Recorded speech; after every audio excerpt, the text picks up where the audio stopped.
मनोज भैया थोड़ा समय पर निक ना बैठेला थोड़ा हाँ वो मर्द मेहरारू के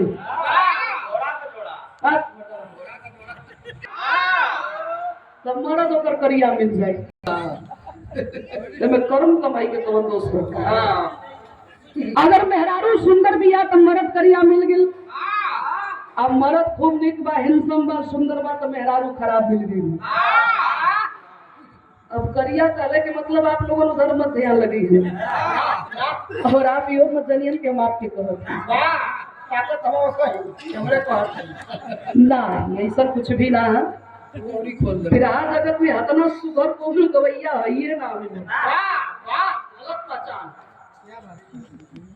कुछ ज्यादा तो बोल जाला हम सच में बतौले ही जब आज कैसा लगी कैसन बनाना रजनी हमारे का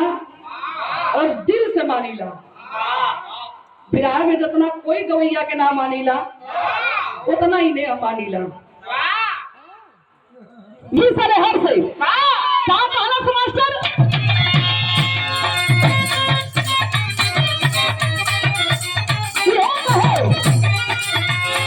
हम कर गई है तू कर गई है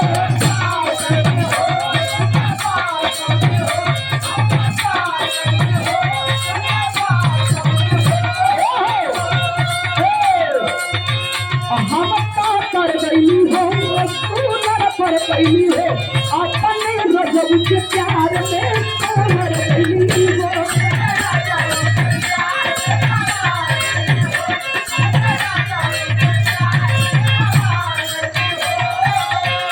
हम कर गई है सुंदर पर पहली है अपने गजब के प्यार में मर गई हो खुशी रहे न हमारे खुशी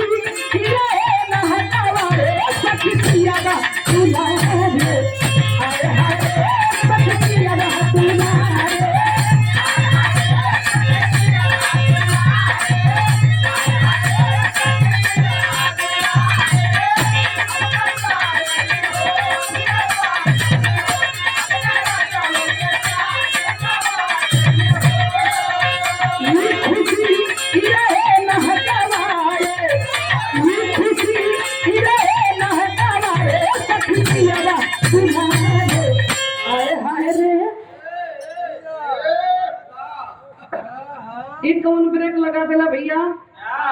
खोजे वाला ब्रेक यहाँ लगन की सारा कहीं और हो गई जहाँ रोमांटिक गीत रहेला यूट्यूब चैनल पर आप लोगन देख लो थोड़ा बहुत हम डांस वांस कैले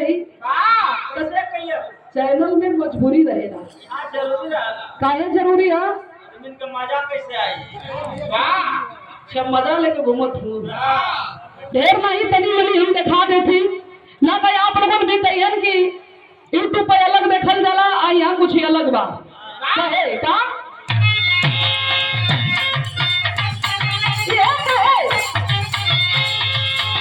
खुशी रहे न हवारे खुशी रहे न हवारे